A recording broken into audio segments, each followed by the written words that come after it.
안녕하세요. 동국대학교 산업시스템공학과 김소정입니다. 오늘은 지난 시간에 이어서 기초 통계 리뷰를 진행하도록 하겠습니다. 특히 회귀 분석에 대한 내용을 주로 살펴볼 건데요.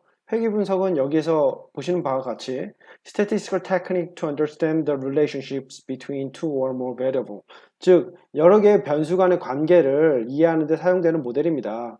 그러니까 이번 시간은 주로 이제 변수들 간의 관계를 이제 이해하는 데 사용되는 모델을 주로 이해해 보도록 하겠습니다. 특히 회귀 분석은 정말 널리 사용이 되는데요. 분야에 상관없이.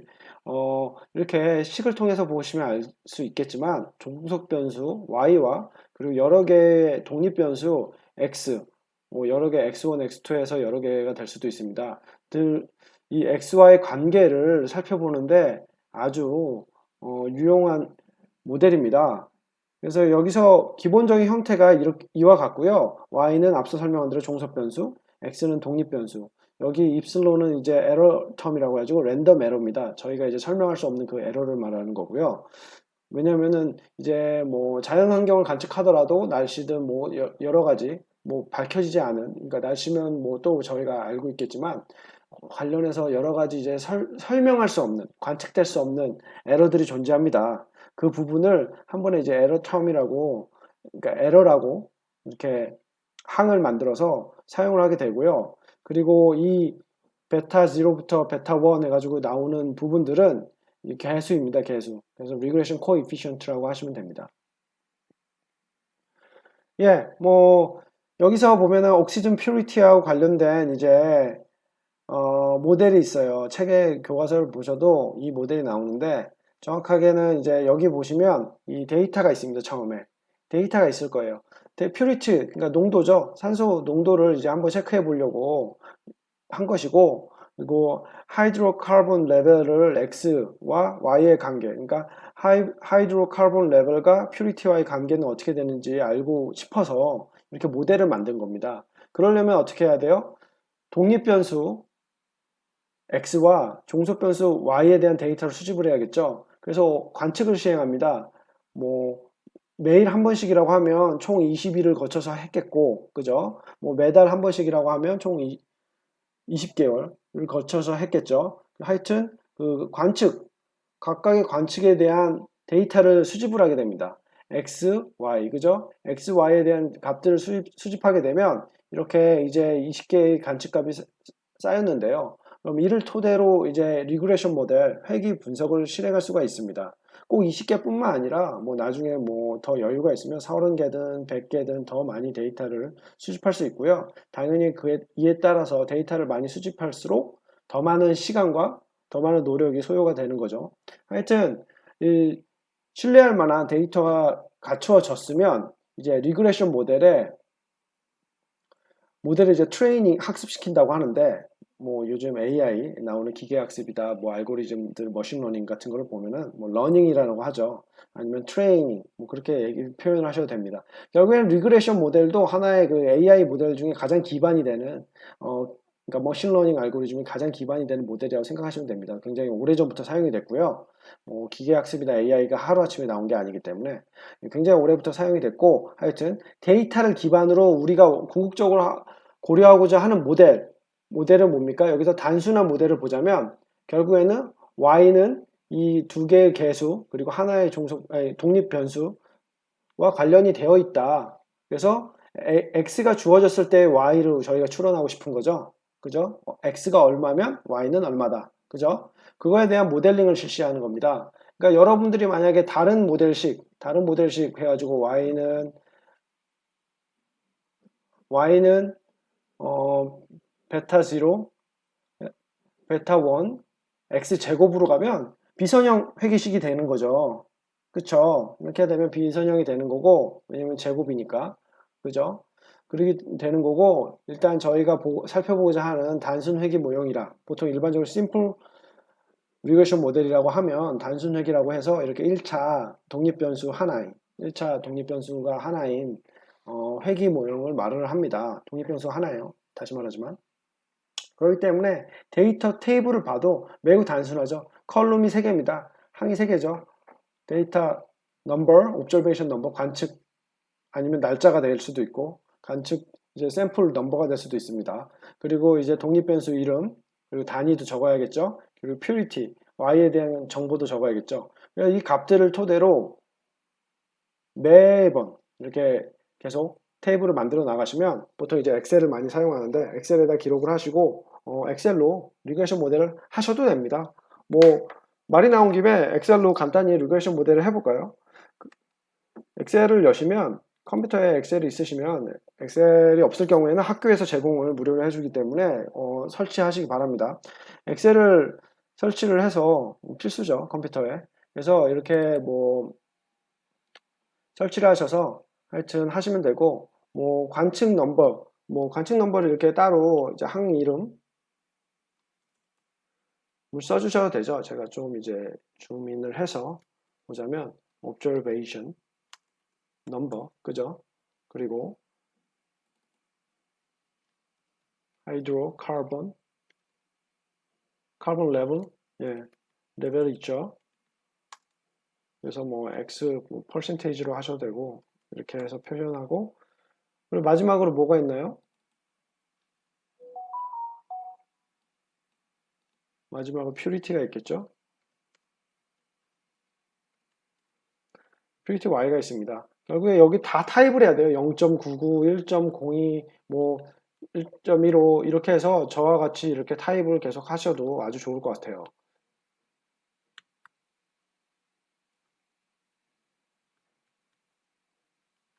5, 1.40, 1.19, 1.15, 0.98, 1.01, 1.11, 1.20, 1.26, 1.32, 0.95. 그래서 이제 총 20개가 되겠죠.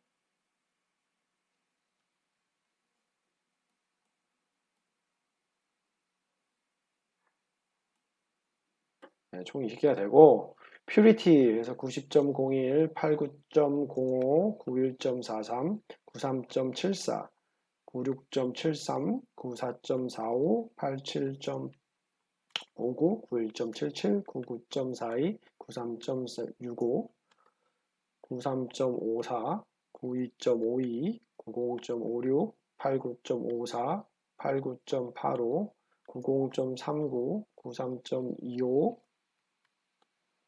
93.41, 94.98, 87.33 해서 이렇게 쭉 있습니다. 데이터를 좀 크게 볼까요? 그러면 이렇게 타입을 하시면 됩니다. 그쵸? 뭐 지금 뭐 이렇게 보시면서 그냥 눈으로 확인만 하셔도 되긴 하는데 이왕이면 제가 이제 숫자를 기입할 때 같이 이렇게 쓰셔가지고 하나씩 스텝별로 해봅시다. 리그레이션 모델을 엑셀을 통해서도 만들 수 있어요. 아주 단순하게. 오늘 그 부분을 잠깐 설명해 드릴게요. 이왕 이렇게 된 거. 예, 다 기입하셨나요? 이렇게 해서 타입을 해주세요. 이렇게 1호, 1.15, 세 번째도 넣고, 네 번째도 넣고, 다섯 번째도 데이터 넣으시고, 여섯 번째도 넣으시고, 일곱 번째, 여덟 번째, 아홉 번째, 뭐 이렇게 해주세요. 한 2분 드릴까요? 예, 기입하시기 바랍니다.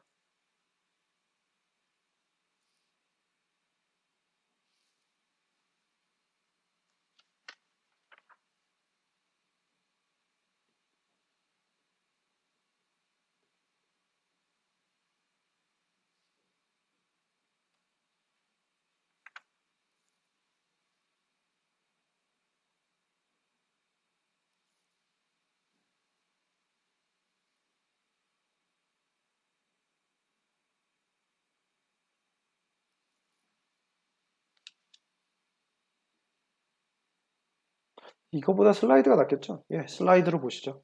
예.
숫자 다 기입하셨나요? 30초 남았습니다. 빨리 타입을 하세요. 엑셀에다 넣으시면 됩니다. 숫자를.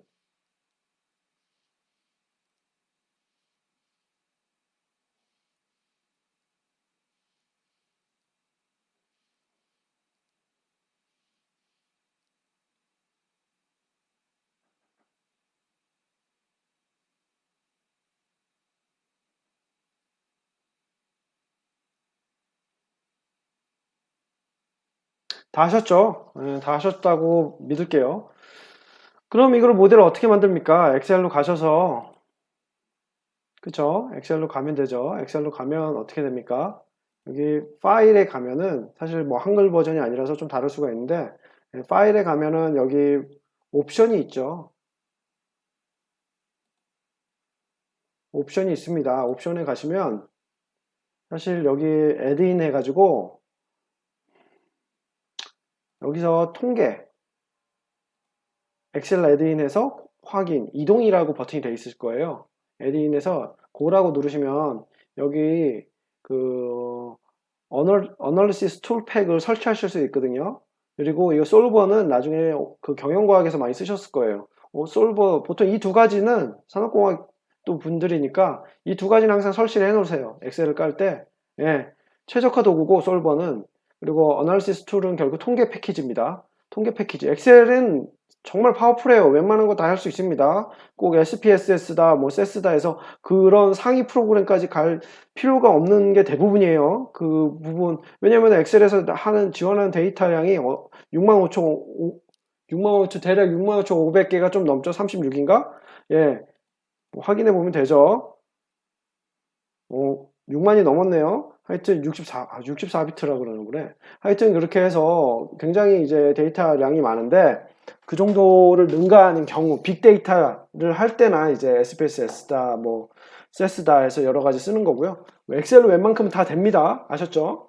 보통 엑셀로 이런 핑계를 가끔 대는 그러니까 다른 여담인데 경영과학 할 때 이런 말을 해요. 이제 미국에서 똑같은데 학생들이 엑셀로 하니까 해가 안 구해져요. 보통 해가 안 구해지는 게 아니라 모델이 잘못돼서 그래요. 수식을 잘못 세워서 해가 안 구해지는 경우가 많습니다. 통계 분석도 비슷해요. 아셨죠? 시뮬레이션 수업도 들으면 꼭 친구들이 뭐 학생 버전이라 자기네가 만든 모델이 러닝이 안 돼요 라고 하는데 그거는 모델을 정말 엉망진창으로 만들어서 그래요. 대부분. 아셨죠? 왜냐면은 그 스튜던트 버전, 학생 버전이라고 해도 웬만한 건 다 됩니다. 여러분들이 보통 소프트웨어를 탓하기 전에, 도구를 탓하기 전에, 내 수식이 맞았나를 먼저 체크하시는 게 맞아요. 아셨죠? 정말로, 정말 당부의 말을 드리고 싶네요. 왜냐면은 진짜 한 100명이면 한 명 빼고는 99명은 거의 자기 실수입니다. 하여튼. 이렇게 하면은 리본이라고 하죠, 이거를. 그래서 데이터 리본으로 가면은 여기 보면은 이제 데이터 어널리시스가 있습니다. 데이터 어널리시스. 뭐, 한글판이 아니라서 죄송한데, 뭐 어쨌든 찾으실 수 있죠? 비슷한 위치에 하나 있을 거예요. 데이터 항목에. 여기에 통계 분석, 데이터 분석이라는 한글로 된 패키지가 있습니다. 그러면 뭐, 이거를 어떻게 보면 되냐? 상당히 모니터가 작은데, 잠시만요. 제가 돋보기 있습니다. 돋보기 잠깐 쓸게요. 돋보기 어디 보자. 예, 이렇게 돋보기 쓰면 되죠. 그러면 여기 데이터 어널리시스가 있어요. 데이터 어널리시스가 있는데 보세요. 아노바부터 시작해서 코릴레이션, 코베리언스 해가지고 디스크립트 스태티스틱 기본 통계량이죠. 그래서 뭐 익스포넨셜 스무딩, 심지어 시계열 예측법도 있습니다. 히스토그램 그릴 수 있고요. 무빙 에버리지, 이동 평균도 그릴 수 있어요. 그죠? 뭐 굉장히 많습니다. 랜덤 넘버 제너레이션 툴도 있네요. 샘플링도 해주고. 그러면 저희가 뭘 해야 돼요? 오늘 하고 싶은 거는 리그레션. 그죠? 리그레션 여기 있죠. 회귀 분석. 오케이 누릅니다. 뭐 통계 분석도 가능해요. 그죠? 페어드 티 테스트도 있고. 예, 하여튼 리그레션 해서 오케이 누를게요. 그러면 심플 리그레션. 기본적으로 이게 이제 독립변수 여러 개일 때 지원을 해줍니다. 근데 일단은 이제 심플 리그레이션으로 해야겠죠. wide range 해가지고 결국에 y 값을 넣으면 돼요. 뭐가 y 값이에요? 퓨리티죠. 퓨리티에서 선택을 어디서부터 해야 됩니까? 항목이 있으면 A2부터 뭐 여기 21까지 하시면 되고요.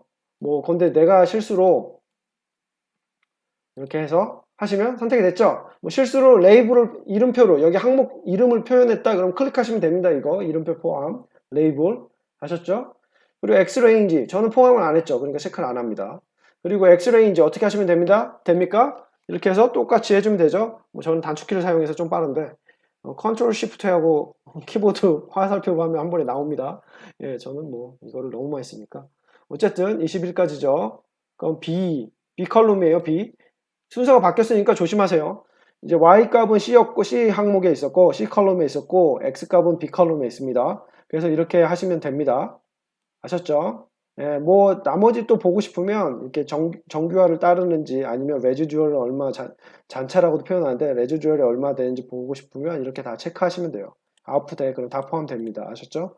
저희는 그냥 뭐랄까 모델만 만들게요. 예. 그래서 오케이 누르면 바로 나오죠. 아웃풋이 순식간에 나옵니다. 말 그대로 영어로 표현하면 in a second예요. 그냥 순식간에 나와요. 클릭하자마자. 그러면 보통 뭐를 봅니까? R스퀘어 보죠. R스퀘어 봐서 모델 적합도를 보죠. 이 말이 무슨 말입니까? 0.8774가 무슨 말이에요? 이 모델은 선형 모델 Y는 베타 0 플러스 베타 1 X죠. 근데 그 0.77 그러니까 87.74의 variability 그러니까 데이터에 내재된 87.74%의 변화를 variability를 캡처할 수 있다는 겁니다. 설명할 수 있다는 거예요. 그러니까 높으면 높을수록 좋죠. R스퀘어가. 근데 나중에 다중얘기로 가면 어떻게 됩니까? 어저스 R스퀘어 보죠. 다중 공성성에 문제가 있는지도 체크하고 그죠? 뭐 그 부분은 나중에 설명을 해드릴게요. 하여튼 R스퀘어가 중요하다. 그리고 아노바 테이블도 갖다 주죠. 아노바 테이블도 갖다 주는데 이 부분은 나중에 제가 또 자세히 설명을 뭐 실험계획법 부분에서 아주 열심히 해드리겠습니다. 그리고 뭐 오늘은 어차피 이거 회귀 분석이 회귀 분석이 무엇이고 사용법을 간단히 알려드리는 게 목적이니까. 그리고 가장 중요한 테이블은 세 번째죠. 인터셉트하고 X 베리어블에 대한 코에피션트잖아요. 그죠? 이게 베타 0고 이게 베타 1이에요. 그럼 수식이 어떻게 됩니까? Y는 그죠? 74.28 뭐 하고 331까지 쓰셔도 되고 그죠? 상수 그리고 x 베리어블의 개수 뭐 반올림 할게요. 곱하기 x1이다. 뭐 x다. 그죠? 수식 이렇게 되는 거죠. 엑셀에서는 어떻게 표현해요? y 값은 얘 더하기 얘죠. 곱하기 x입니다. 그죠? x는 셀 이름 보면 적으면 되겠죠. 뭐 그럴 게 아니라 뭐 예측해 볼까요? 그러면 처음에 데이터가 있는 대로 갈게요. 데이터를 갔습니다. 여기 퓨리티 해가지고 y가 나왔죠. 그죠? 이제 좀 줌아웃 할게요. 매그니파이어를 끄고. 예. 하여튼 여기 예측을 해볼까요? 예측해 볼게요. 어떻게 합니까? y 값을 예측해야 되죠. y는 개수. 그러면 개수가 여기 있었죠. 그리고 F4 누르면 되죠. F4 누르면 절대 참조죠. 절대 참조. 그리고 x의 개수 또 F4 눌러야죠. 절대 참조. 그죠? 네, 지금 실수했네요. 절대 참조한 다음에 곱하기를 눌러야죠. 곱하기 x값 하면 나오죠. 이 예측된 것과 관측된 거, 그죠? 두 개의 수의 에러를 구할 수 있죠. 이러면 에러가 나오죠. 그죠? R스퀘어는 RSQ 해서 R스퀘어 구하셔도 되고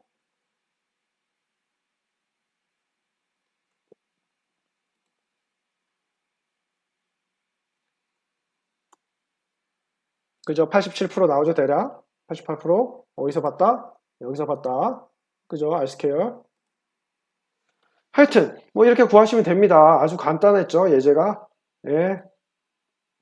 리그레션 모델 쉽습니다. 예. 그래서 리그레션 모델링 이렇게 하시면 되고 계속 설명을 해드릴게요. 그래서 결국에는 산소의 옥시즌 퓨리티 설명하기 위해서 결국에는 구해야 할 거는 베타 0와 베타 1 그리고 이 독립 변수 그죠? 그럼 베타 1이 결국에 이 두 개의 개수가 독립변수와 종속변수 y와의 y와의 관계를 설명해 주는 겁니다. 그죠? 그리고 베리언스는 결국에 어떻게 내지가 된다. 시그마 스퀘어다. 왠지 아시죠? 지난번에 통계 리뷰할 때 베리언스는 항상 상수가 제곱이 된다고 했습니다. 그리고 그죠? 일반 상수는 다 사라지고 베타 1 베리언스 이거에 대한 베리언스 결국에는 과 입실론에 내재되어 있는 베리언스 결국 얘는 시그마 스퀘어다. 그리고 얘는 0이다. 왜? 우리는 가정을 하기 때문이죠. 리그레션 모델이 뭐를 따른다? 정규 분포. 이 입실론이라는 에러는 평균이 0이고 시그마 스퀘어인 정규 분포를 따른다 하죠. 그죠? 그렇기 때문에 얘 분사는 시그마 스퀘어. 그리고 이거는 0. 그래서 시그마 스퀘어. 그죠? 어쨌든 이 말이 무슨 말입니까? 리그레션 모델에서 아까 예측을 했죠. 어떤 값을 쭉 그리면 각각의 관측 그러니까 각각의 x값에서 결국엔 이렇게 정규 분포를 한다는 겁니다. 그죠? 실제 관측값과 저희가 이제 예측한 그냥 리니어이기 때문에 선형식과는 실제 값들이 있다면 이렇게 뭐 정규 분포를 따른다는 거죠. 실제 값들은 사실 관측을 하면 할수록 같은 지점, 같은 x에서 이렇게 무수히 만약에 본다면 결국에 이 정규 분포를 따른다는 겁니다. 아셨죠? 똑같이 x가 1.25일 상황에서 계속 y를 관측을 해보면 결국 얘네들은 이렇게 정규 분포를 따른다. 왜? 우리는 에러가 결국 정규 분포를 따른다고 아까 전에 가정을 했죠.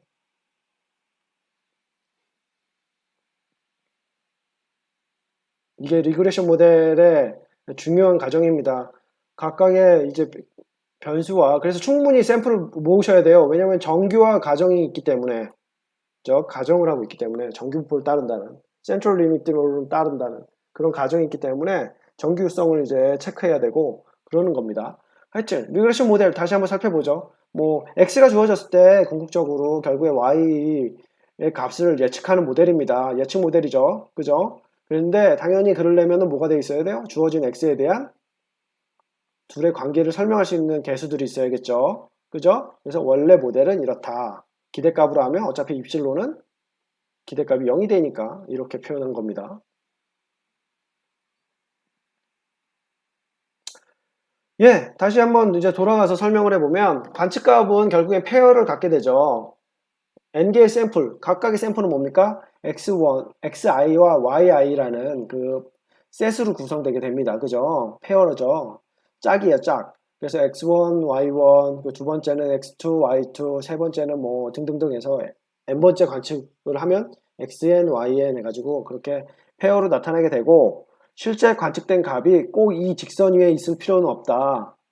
이거는 우리가 리그레션 라인이라고 해서 리그레션 모델로 세운 선형 모델. 하지만 실제로 관측된 값들은 여기, 저기, 여기, 저기 막 이렇게 중구난방으로 있는 거죠. 실제로는. 왜 이게 선형식을 따른다는 건 정확하게 우리가 장담할 수 없죠. 그리고 얘가 따른다 하더라도 관측하면서 굉장히 무수히 많은 에러가 발생합니다. 왜 그렇습니까? 일단 같은 사람이 관측을 안 하기도 하고 같은 사람이어도 뭐 오늘 오전부터 오후까지 계속 똑같은 걸 관측한다고 쳐요. 뭐 교통량을 똑같은 장소에서 뭐 신호등에 서 있는 뭐 지나가는 차량의 속도를 측정한다고 합시다. 어떤 사람이 차량의 속도를 측정하는데 스피드건을 매번 똑같이 누르지 못했어요.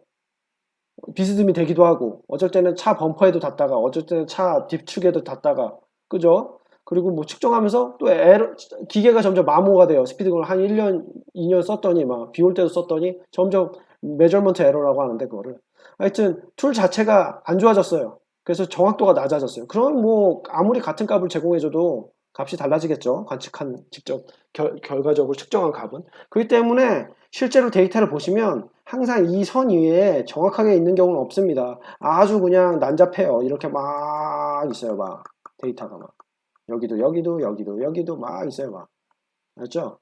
그거를 토대로 이제 어떻게 이제 에러를 낮추면서 모델을 세울까. 정확도 90%가 넘어가는 모델은 거의 존재하지 않습니다. 거의 이론적인 값에 가까워요. 60%만 넘어도 R스퀘어가 60%만 넘어도 정말 그러니까 괜찮다라고 합니다. 일반 실제로. 어쨌든 이렇게 해서 어떻게 이 개수를 그러면 우리가 이 개수를 정확하게 에러가 가장 결국에는 최적화 문제인데 에러를 미니마이즈 할 수 있는 이 개수를 추정을 하면 결국에 우리가 아주 애큐러시가 높은 리그레션 모델을 사용하겠죠? 그죠? 만약에 여기에 에러가 전혀 없다면 이 에러가 0이라면 그럼 뭐 이 식으로 딱 예측하면 이 y값이 관측값과 완전 동일한 거죠. 예측된 y와 관측된 y가 동일하면 완벽한 모델입니다. 예측한 값하고 내일 날씨 딱 예측하면은 정확하게 몇 시에 몇 도 딱 하면은 그 시간에 몇 시에 몇 도 딱 똑같으면은 최고의 모델이죠. 예측 모델이죠. 네, 그런 가능성이 없지만 하여튼 그런 식으로 해서 결국에는 우리가 이 에러를 없앨 수 있는 최소화할 수 있는 파라미터 이 베타 제로와 베타 1을 주어진 데이터로 예측을 하는 겁니다. 추정하는 거예요. 추론은 추정을 하죠. 이건 또 다른 이제 옵티미제이션 모델이 됩니다. 그죠? 왜? 미니마이즈 에러잖아요. 그래서 에러를 구하기 위해서 결국에 이거를 우리가 어떤 기법을 쓰느냐 해서 method of least square라고 하는데 최소 자승법이라고 하나요? 그래서 method of least square를 사용합니다. 뭐 영어로밖에 모르기 때문에 저는 영어로 표현하겠습니다. 그래서 보통 L은 뭐냐? 이걸 다시 쓸게요. 이게 베타 0 플러스 베타 1 x i예요. 그죠? xi는 뭐냐? i 데이터 포인트죠. i 데이터입니다. x1, x2 해가지고 아까 구하셨죠? 그죠? 이거는 뭐예요? 우리가 가정하고 있는 선형 모델이죠? 이게 뭐였어요? y, i였잖아요. 이게 햇을 쓰는데 이게 이제 추론한 거예요. 추정하는 yi 값. 이렇게 xi 값을 토대로 추정하는 yi 값. 추정하는 yi 값과 결국 이걸 다시 쓰면 우리가 관측한 yi와 추정한 yi의 에러의 제곱의 합을 L이라고 하자라고 하는 겁니다. 아셨죠?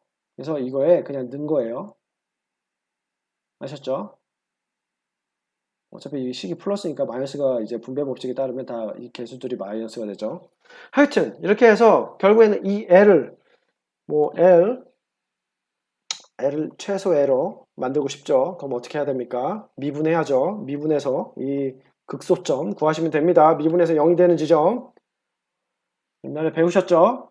옵티미제이션 예, 공학경제 공학경제 아니에요. 죄송합니다.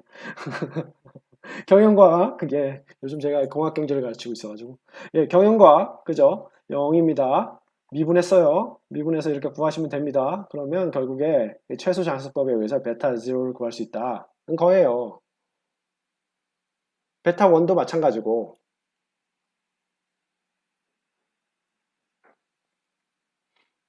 예, 그래서 이제 베타 1과 베타 0의 값은 우리가 이제 궁극적으로 구할 수 있다는 거고요.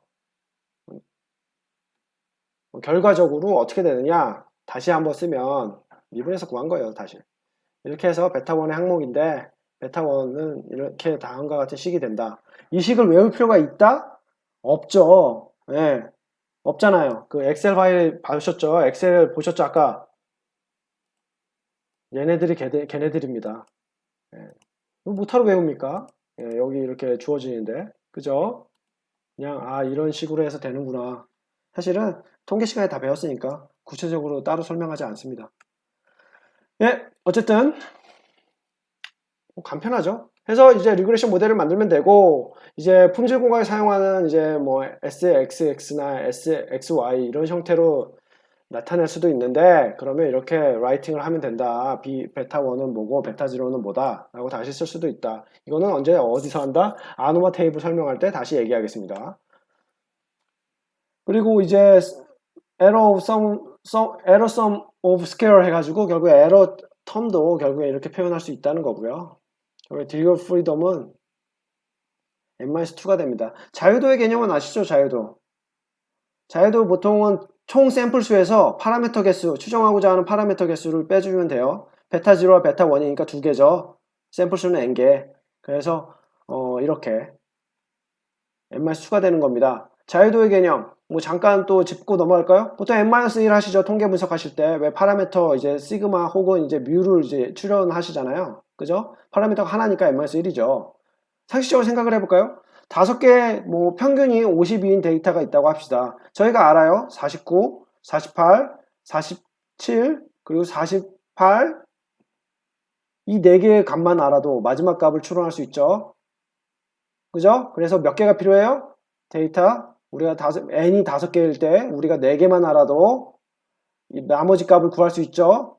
그죠? 그렇기 때문에 n-1 우린 4개만 필요하다. 아주 쉽죠? 예. 뭐 모자를 쓴 5명의 학생이 있어요. 4명이 못 썼는지만 알아도 나머지 1명이 못 썼는지는 그죠? 남은 거 하나 썼겠죠. n-1입니다. 여기는 파라미터가 2개이기 때문에 n-2예요. 간단하죠? 왜냐면은 뭐 여기 5개의 샘플이 있으면 3개만 알면 나머지 2개를 추론해야 되는구나 라고 생각할 수 있잖아요. 그죠? 개념적인 설명이었고요. 어쨌든 unbiased estimator of sigma square 해가지고 뭐 결국에는 이렇게 추론하면 된다는 거고요.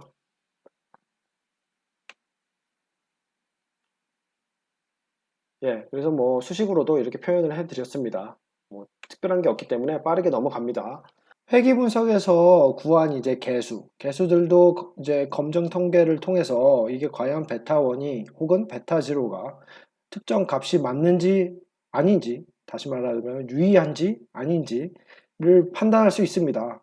이거를 이제 가설 검정이고요. 이제 심플 리니어 리그레션 모델, 단순 회귀 분석에서의 이제 가설 검정에 해당합니다. H1, H0, 그 다음에 이제 테스트 스태티스틱에서 검정 통계량 T0를 사용하면 되시죠. 한번 좀 더 살펴보죠. 여기서 H0는 일단 베타 1, 이제 구해진 베타 1의 값이죠. 이거는 오른쪽에 있는 우변에 있는 값은.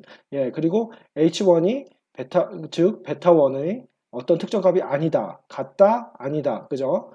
해서 귀물가설과 대립가설을 세우게 됩니다. 그리고 이를 위한 검정 통계량으로 T값을 사용을 하고요.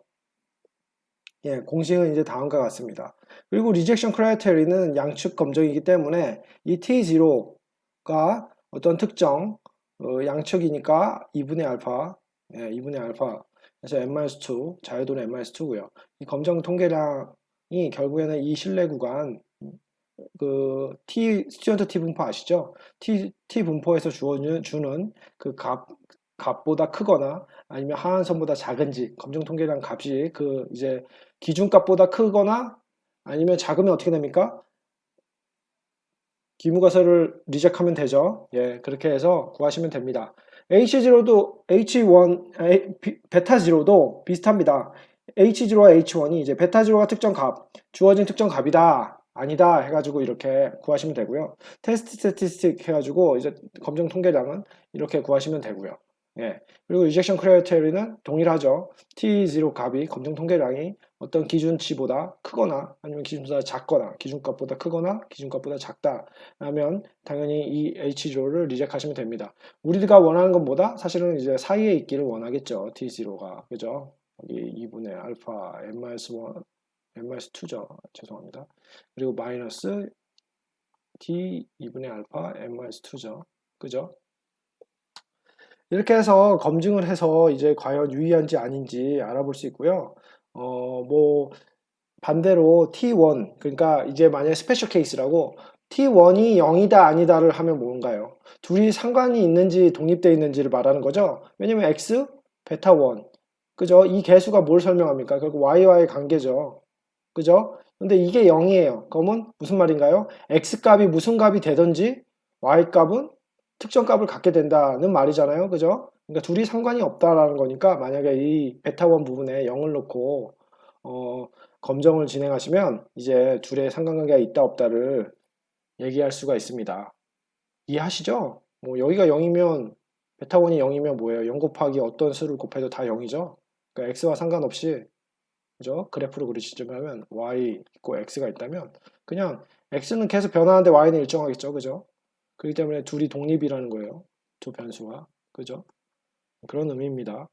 그래서 이렇게 이제 다양한 패턴, 스페셜 케이스에 대한 다양한 패턴을 설명을 하고요. 뭐 당연히 이렇게 주변을 이렇게 관계를 갖고 있다면 당연히 이거는 스페셜 케이스를 억셉하겠죠. 베타 0는 결국에 둘이 얘 x와 y는 관계가 없다는 거고, 그죠? 0이죠. 아니면 이런 패턴을 갖고 있어도 결국에 아니면 이런 패턴을 갖고 있어도 평균적으로는 x와 y가 관계가 없는 걸로 나올 수밖에 없죠. 하지만 둘이 관계가 있다면 어떻게 되겠어요? 이 선을 x와 y의 특정 관계 안에서 이제 관측값이 이렇게 주변에 분포를 하겠죠. 아니면 어떤 특정 패턴을 보이면서도 결과적으로 이렇게 선형 관계를 갖게 되겠죠. 그죠? 그렇기 때문에 만약에 선형 관계가 있으면 이 특별 베타 지로는 0이 아니다가 됩니다. 그래서 둘이 x, y는 관계가 있다라고 설명이 되는 거고요. 예. 그래서 예제입니다. 예. 사실은 뭐 앞서 빨리 풀 수 있었는데 이렇게 예제 형태로 해서 같이 풀어보는 게 나을 것 같아서 크게 설명을 안 드렸고요. 예. 여기 예제를 한번 보시죠. 베타 0, 베타 1이죠. 베타 1은 0이다, 0이 아니다. 그리고 알파는 0.05. 이때 베타 1이 이거고 n은 20이고 그리고 이제 xx는 0.68088이고 시그마 스퀘어도 주어졌자 라고 할 때 결국에 공식을 이용해서 구해라 라는 말이에요.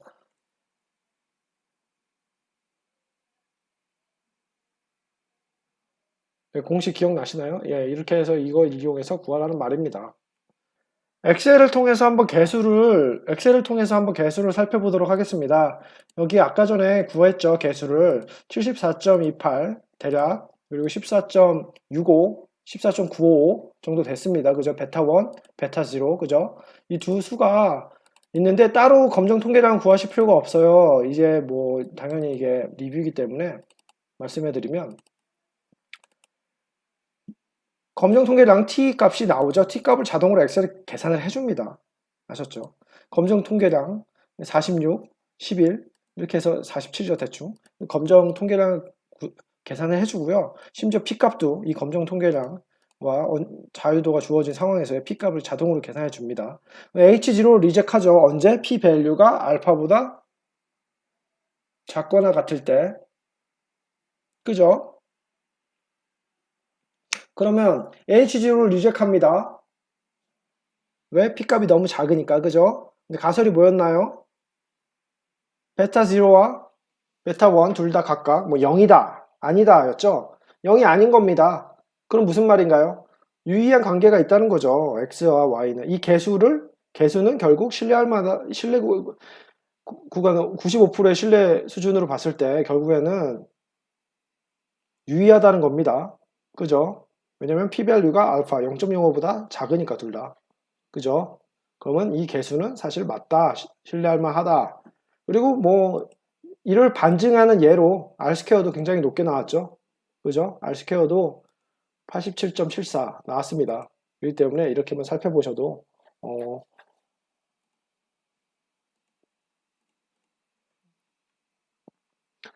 이 가설 검증을 쉽게 할 수 있다는 걸 아실 수 있습니다. 엑셀을 이용하면 이렇게 정확하게 바로 구하실 수가 있어요. 아니면은 뭐 공식을 통해서 구해봐야 하겠죠. 이때는 T0가 어떻게 됩니까? T0는 H1, H0와 H1은 주어졌기 때문에 T0 검정 통계량을 바로 구하시면 되죠. 이렇게 해서 식이 뭐였냐? 베타 1. 그죠? 베타 1을 나눠야죠. 추정된 시그마 스퀘어. 그리고 이거를 x로 나눠줘야겠죠. 그래서 가압시 얼마가 나오나요? 이거를 다시 표현하자면 결국에는 베타 1 햇을 SC 베타 1 햇으로 표현해 줄 수 있고 결론적으로는 14.9747을 0.18 그리고 0.68088로 나눈 값이니까 11.35가 나옵니다. 11.35가 나와요. 계산하시면 11.35가 나오면 뭐 체크하시면 되죠.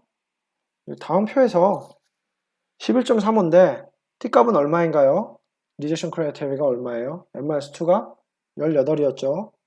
20개의 샘플에서 18, n-2는 18이었다. 그죠? 그리고 0.5를 2로 나누면 0.5였나요? 알파가?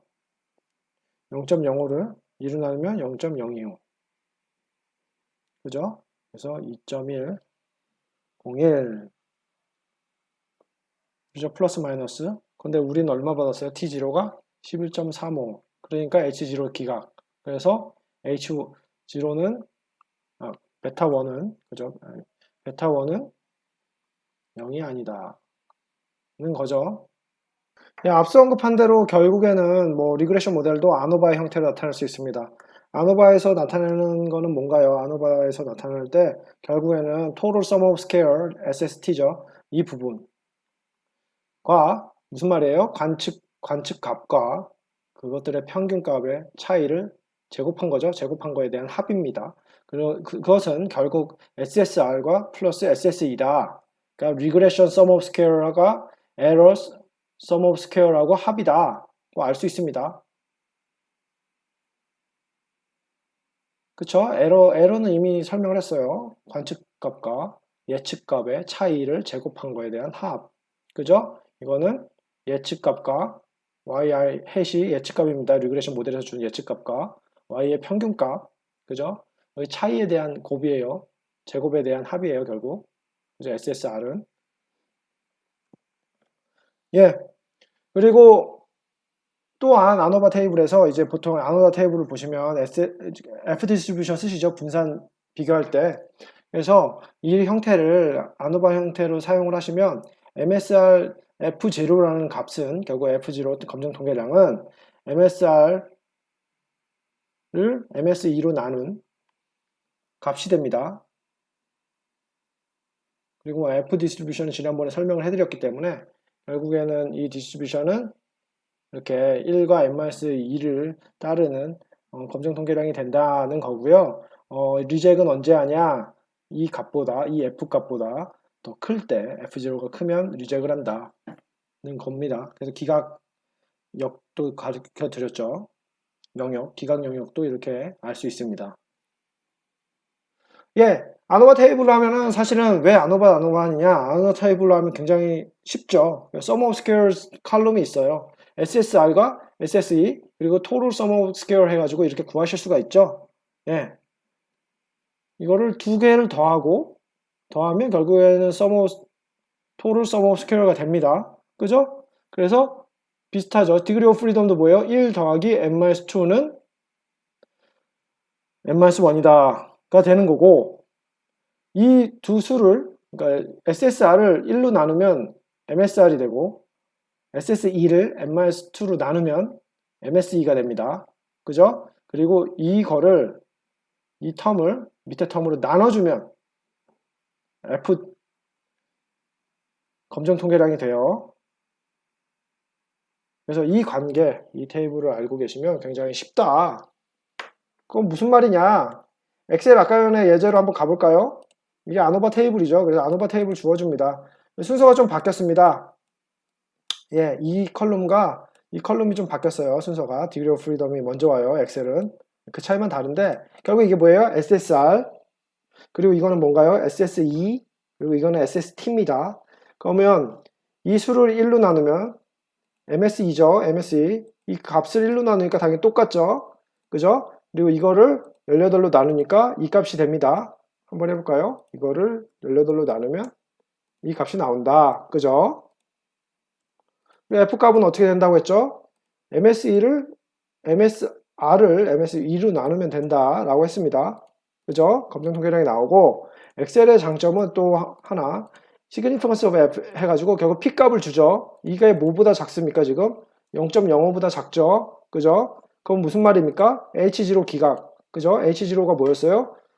베타 1은 0이다 였죠? 그러니까 둘이 상관관계가 있다. 결국 같은 결론을 줍니다.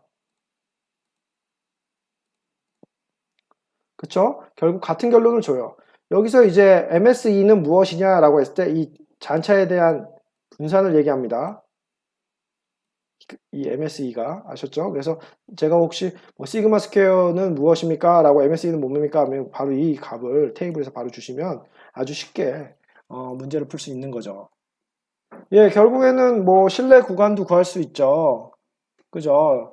각각의 파라미터 베타 1과 베타 0에 대한 신뢰 구간 구하실 수 있습니다. 특히 엑셀을 앞서 이제 저처럼 이제 사용하셨으면 신뢰 구간 이렇게 구하시면 됩니다. 여기 바로 주어지죠. 개수, 각각의 개수에 대한 신뢰 구간. 로어 바운드, 어퍼 바운드에서 하한, 상한, 그리고 로어 바운드, 어퍼 바운드에서 하한, 상한, 베타 0와 베타 1에 대해서 다 주어집니다. 그죠? 74가 보시면 알겠지만 이 사이에 있죠. 그리고 14, 대략 15가 이 두 사이에 있습니다. 그래서 복잡하게 공식을 이용하셔도 되지만 이렇게 도구를 사용하면 쉽게 구할 수 있습니다. 또한 뭐 y에 대한 추론은 y값에 대한 신뢰 구간도 이 공식을 이용하면 구하실 수 있죠. 대입만 하시면 되기 때문에 이렇게 간단히 식만 강조하고 넘어갑니다. 예, 결국에는 뭐 리그레션 모델을 모델링을 하는데 결국에는 에러를 줄이는 게 저희의 목표였습니다. 그죠? 그러기 위해서는 이제 중요한 어썸션, 가정들이 있어요. 어떤 모델을 사용할 때 항상 가정을 고려를 하셔야 됩니다.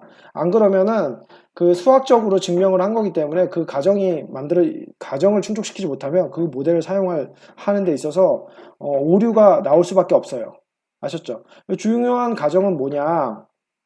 그 랜덤 베리어블, 그러니까 입실론이 결국에는 mean value, distribution, 그러니까 평균이 0이고 시그마 스퀘어인, 그죠?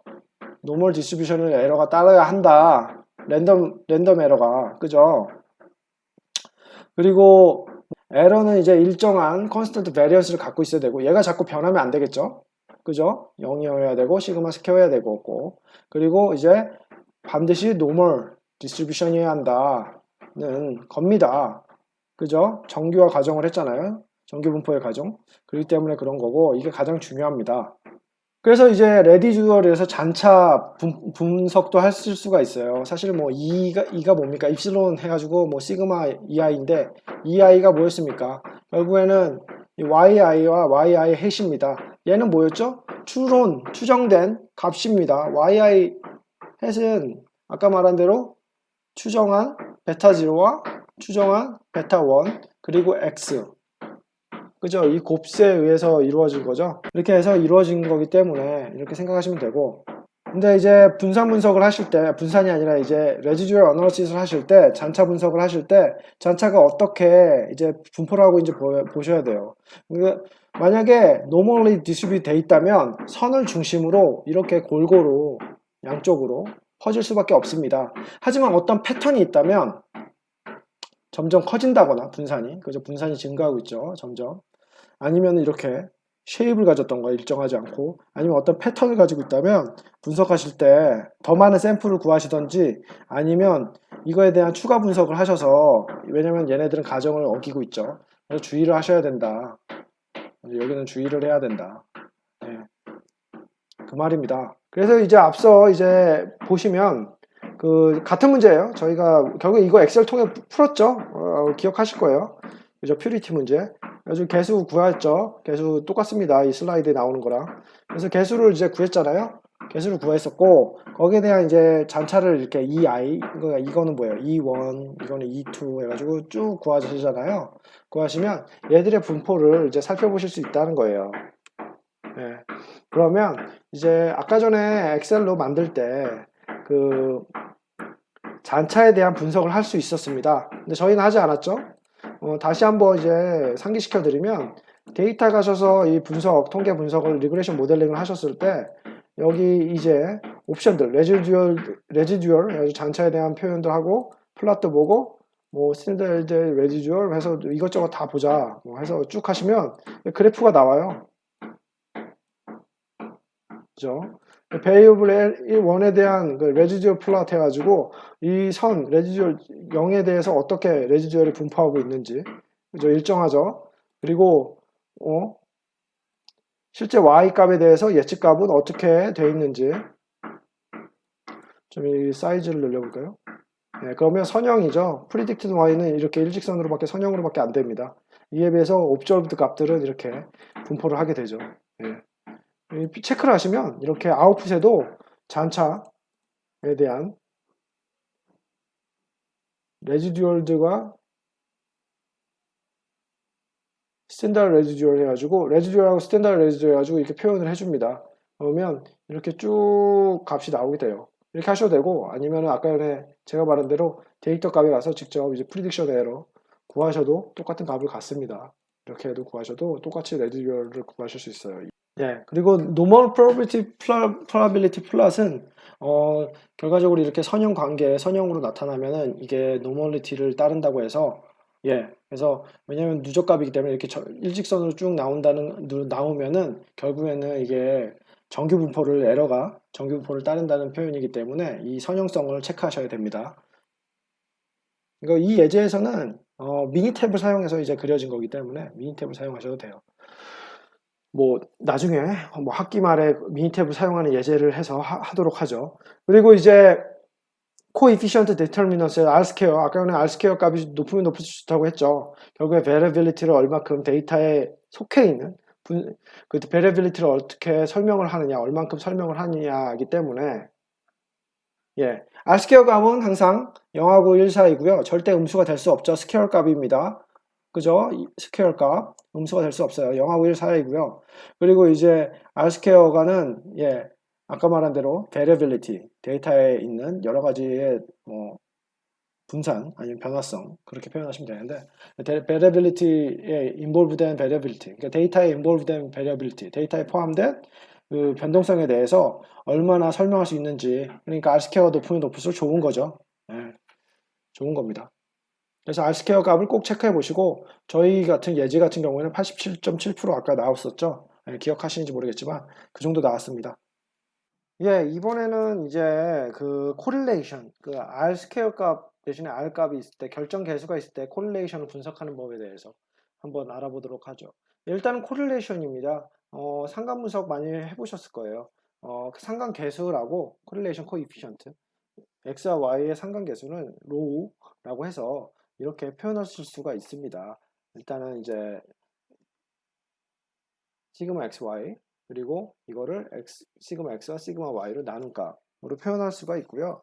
이 로우를 사실 이거는 이제 코베리언스 공분산인데 이렇게 해서 로우를 구하시면은 나중에 테스트를 하실 때 그러니까 과연 둘의 상관관계가 있는지 없는지 결정적으로 가설 검증을 하실 때 이용하실 수가 있다는 겁니다. 그러면 일단은 계속 회귀식을 봐왔기 때문에 다시 한 번 더 회귀식을 X라는 데이터가 주어졌을 때, 밸류가 주어졌을 때 Y에 대한 디스트리뷰션을 이제 정기분포니까 다시 표현하면 이렇게 표현을 할 수 있고요. 결국에는 이 베타 1과 베타 0에 결국에 각각의 로우 값이 들어감을 알 수 있습니다. 이 말이 의미하는 거는 뭐냐? 콜레이션 코이피션트를 통해서도 결과적으로 베타 0, 베타 1, 결국에는 X와 Y의 상관 관계를 분석할 수 있다라는 말이에요. 그걸 내포하고 있는 거고요. 뭐 리그레션 모델 아까 앞서 보셨죠? 그 결국에는 뭐였어요? Y에 대한 기대값은 결국 베타 0 플러스 베타 1 X였죠. 그죠? 근데 뭐 데이터가 여러 개 수십 개 주어지면 결국 샘플민을 구하게 되잖아요. 표본 평균을. 표본 평균 X를 구하고 표본 평균 Y를 구했을 때 각각의 베타 0와 베타 1 햇을 추정할 수 있다. 햇이 추정이죠. 추정된 거예요. 추정할 수 있다는 겁니다. 일단은 베타 1을 먼저 추정을 해야 되고요. 네, SXY를 SXX로 나누면 되죠. 결국에 이식이죠, 이식.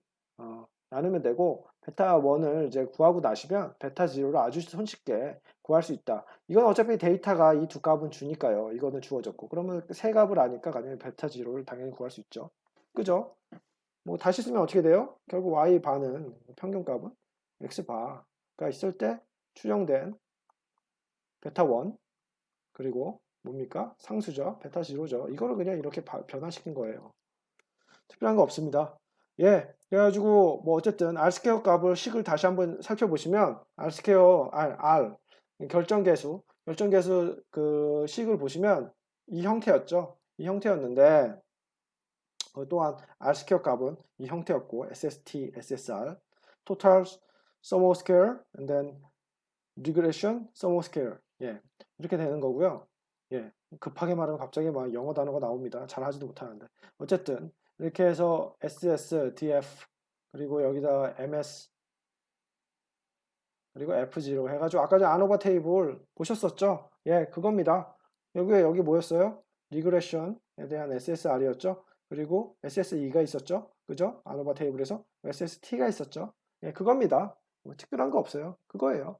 그래서 여기서 테이블 구하셔도 바로 이런 값들을 구하실 수 있기 때문에 그래서 엑셀 사용하면 편하다 아니면은 뭐 통계 패키지 프로 이용하면 아주 편하죠. 그래서 쉽게 구할 수 있다. 쉽게 값도 심지어 주죠. 예. 그래서 결정 개수를 알 경우에 결국에는 로에 대한 우리 상관 개수에 대한 검증도 실시할 수 있다는 말입니다. 예, 그 말을 하고 싶었어요. 둘이 관계가 있기 때문에 아셨죠? 물론 R은 회계식에서 사용하는 결정 개수를 회계식에서 사용하는 것이지만 의미는 다르지만 결과적으로 상관관계가 아까 말했지만 베타 1, 베타 0 얘네들 특히 베타 1이 뭘 의미합니까? 두 변수하고 상관관계가 있어야 베타 1 값이 0이 아니죠. 그죠? 상관관계가 없으면 0이겠죠. 뭐 그렇게 되니까 결과적으로는 설명하는데 이용할 수 있다는 겁니다. R 값을. 왜냐면 궁극적으로 의도하는 게 궁극적으로 서로 이용 목적은 달라도 궁극적으로 그 상호 관계, 상관 관계를 기반으로 하고 있기 때문에 회기식이나 상관 계수나 아셨죠? 그래서 이렇게 된다는 거고 뭐 t-테스트 사용합니다. t-테스트 사용하고 t-테스트를 사용할 경우에 당연히 양측 검정이면 영역이 이렇게 되죠. 그죠? 크라이테리아가 이렇게 됩니다. 기준이. 그래서 뭐 당연히 이 플러스 양수를 가질 경우에는 이 값보다 크거나 크면 리젝이고 H0를 그리고 음수를 가질 경우에 이 값보다 작으면 또 리젝이죠. 그죠? 네, 그렇게 됩니다. 그래서 이렇게 해서 검증을 할 수가 있어요. 뭐 큰 샘플의 경우에는 당연히 Z0를 이용할 수 있습니다. 왜? 스튜던트 T 분포는 n이 증가함에 따라 n이 증가하면 증가할수록 결국 뭐가 됩니까? Z가 되죠. 그렇기 때문입니다. 중심극 한정리 배우셨죠? 예, 그래서 이렇게 되기 때문에 결국에는 Z0를 계산하실 수가 있고 이럴 경우에는 또 이렇게 크라이테리아가 새로 생긴다. 그죠? 가설 검증을 위한 영역이 이렇게 생긴다는 겁니다. 기준이. 예, 실내 공간도 당연히 이렇게 수식을 이제 하이퍼 아크 탄젠트에다가 탄젠트를 이용해서 변환을 일단 해준 다음에 지지로로 그 다음에 이제 하이퍼 탄젠트를 이용해서 이렇게 구할 수 있고요. 예, 뭐 결과적으로 뭐 저희가 이제 이 예제를 같이 풀 수도 있겠죠. 뭐 한번 숫자를 기입해 보죠. 뭐 이 테이블을 보고 뭐 눈으로만 봐서 뭐 합니까? 한번 기입해 보죠. 예, 기입을 해보고 연습하면 좋은 거니까. 처음에 뭐 이렇게 표를 봅시다. 처음에 관측 넘버고, 그죠? 1, 2, 3 해가지고 있고, 일단 값을 이렇게 넣어주시고, 실제로 엑셀 그 프로그램을 실제로 여셔서 이렇게 한번 수를 넣으면서 한번 실습해 보세요. 제가 어차피 시간 드릴 테니까 타입을 해보시기 바랍니다. 120. 뭐, 일단은, 어, 퍼스트 컬럼부터 제가 이제 다 채워 놓을게요. 첫 번째부터, 그러면 16.86, 14.38, 9.6, 24.35, 27.5, 17.08, 뭐 오타가 나셔도 괜찮습니다. 뭐 이제 값이 약간 달라도 시험이 아니기 때문에 지금은 어떻게 하는지 아는 게 중요하니까 이렇게 하시면서 이렇게 하면 되는구나 라고 이해만 하시면 돼요. 10.3, 34.93. 뭐 사실은 대부분 어떻게 하시는지 알고 계실 텐데 다시 한번 이렇게 짚어드리는 거예요. 네. 1.15, 10842. 머리로만 이렇게 아는 것보다 몸으로 이렇게 이해를 해놓으면 나중에 기억하기 더 쉽습니다. 경험담이에요. 예.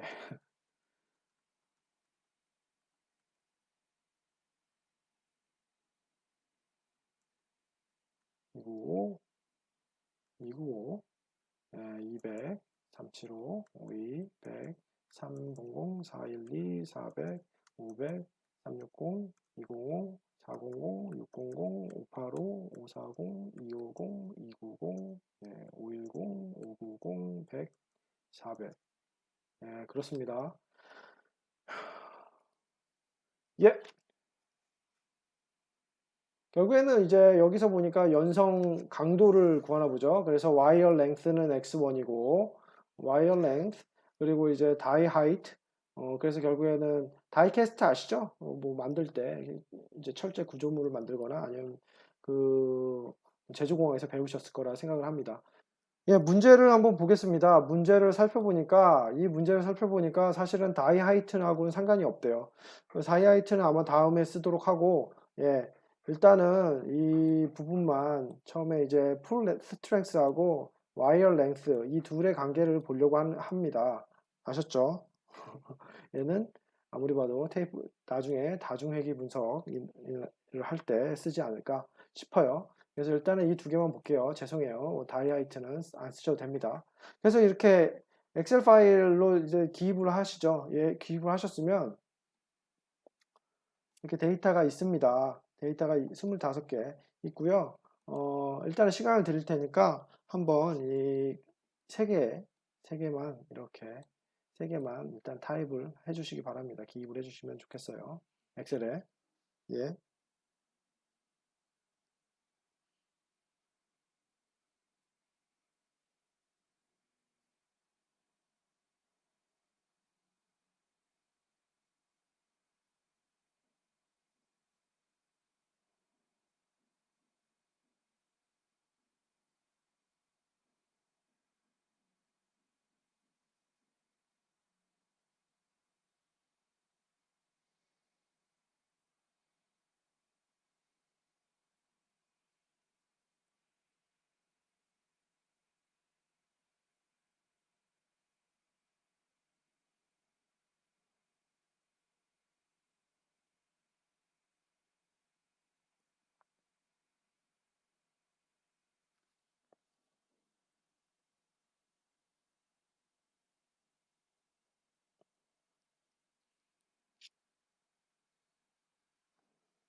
다 하셨죠? 예, 다 하셨다고 생각을 할게요. 뭐, 이렇게 해서 입력하시면 됩니다. 이렇게 입력을 하시고, 저희가 쓸 거는 이 첫 세 개 항목만 사용을 할게요. 이번에는. 그래서 이렇게 보시면 되고, 어, 여기서 그 데이터 부분에 가셔서 똑같습니다. 뭐 아까 전에 뭐 했나요? 회귀 분석했죠. 리그레션 모델 가셔서 회귀 분석하시면 됩니다. Y는 뭐였나요? Y는 결과적으로 풀 스트렝스 해가지고 Y였고 여기 오타가 있었네요. 예, 제가 지금 이 오타를 잠깐 바로 잡고 다시 하도록 하겠습니다. 이게 9.95였군요. 9.95. 예, 죄송합니다. 이 9.95예요. 그래서 이렇게 하도록 합시다. 다시 한번 보겠습니다. 데이터 어널리시스 가셔가지고 리그레션 회귀 분석 하시고 Y 해서 선택하시고 그죠? 근데 만약에 이렇게 제목까지 선택을 하시면 나중에 편하겠죠. 의미를 아는데 레이블 표현해 줄게요. 레이블 슬릭 해주고 그리고 나서 이제 랭스 와이어 랭스 X로 선택했습니다. 아셨죠? 그리고 나서 OK 누르면 뭐 바로 다 나오죠? OK 누르면 뭐가 나옵니까? 리그레션 모델이 나오죠. 두 변수 관계에 그죠? 코이피션스 나오고 R스퀘어 나오고 그죠? R값도 나왔네요. 이렇게 R값. 근데 이번에는 R값을 통해서 할게요. 아까 전에 뭐라고 말했나요? 아까 T스탯 나오고 P-value 나왔기 때문에 유의한지 아닌지 다 나온다고 했죠. 이게 0.05라는 알파가 0.05로 가정했을 때 95% 신뢰 수준에서 뭡니까? 둘 다 유의하죠. 관계 있다는 거예요. 그죠? 베타 0, 베타 1 다 유의하대요. 근데 R을 이용해서도 우리가 이렇게 테스트를 해보고 싶어요. R값. 어떻게 구했나요? T0를 구할 수 있었죠? R값을 이용하면. 공식이 뭐였냐면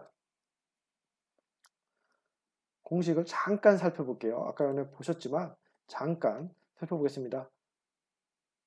이거였죠. 예, 여기 R 곱하기 그리고 이제 제곱근 해가지고 n-2 그리고 이거를 빼줘야죠. 다른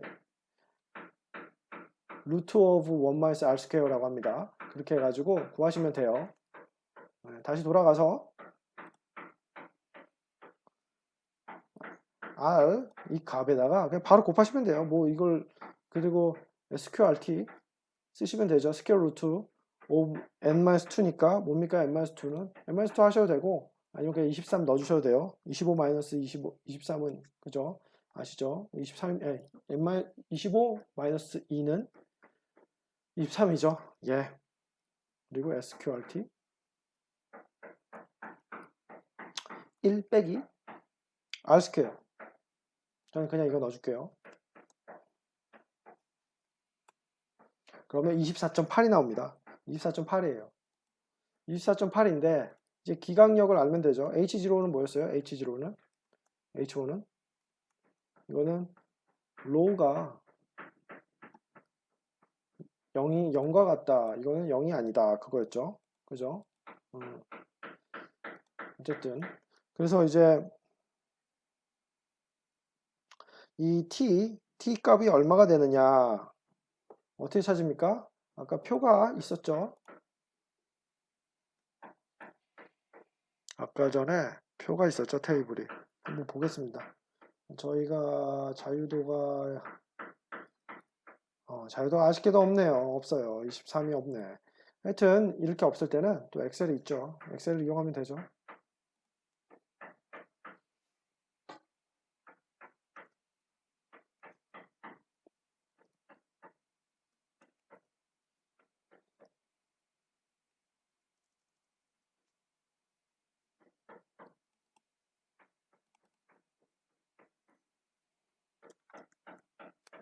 디그리 오브 프리덤이 얼마입니까? 23이죠? 아시겠죠? 이거 TB입니다. T 디스트리뷰션 인버스 하면 되죠. 그럼 뭡니까? probability. 우리가 추구하는 probability 유의 수준이 얼마입니까? 0.05. 그걸 나누기 2니까 0.025 맞죠? 디그리 오브 프리덤 23이에요. 그쵸? 그럼 마이너스가 나오고 플러스 부분은 뭡니까? 그죠? 1에서 0.025 다시 말하면 0.975 그죠? 그러면 플러스 부분 마이너스 부분 다 나오죠? 그죠? T0가 이거보다 작으면 H0를 리젝트 합니다.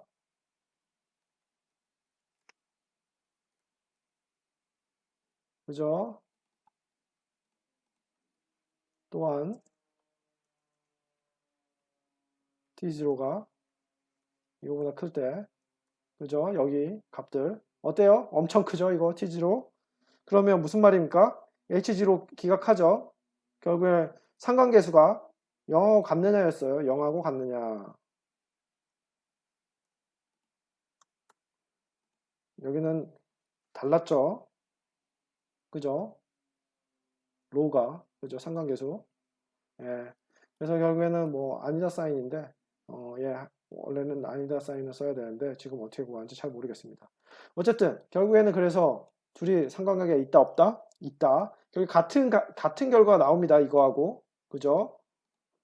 베타 0하고 베타 1도 유의했어요. 그죠? 그러니까 둘이 x하고 y하고 관계가 있었다는 거죠. 반대로 만약에 r만 갖고 있을 경우에도 그 자유도하고 r만 갖고 있을 경우에도 이렇게 구하실 수가 있습니다. 알았죠? 결정계수만 있을 경우에도 상관계수의 유의성을 검증하실 수 있어요.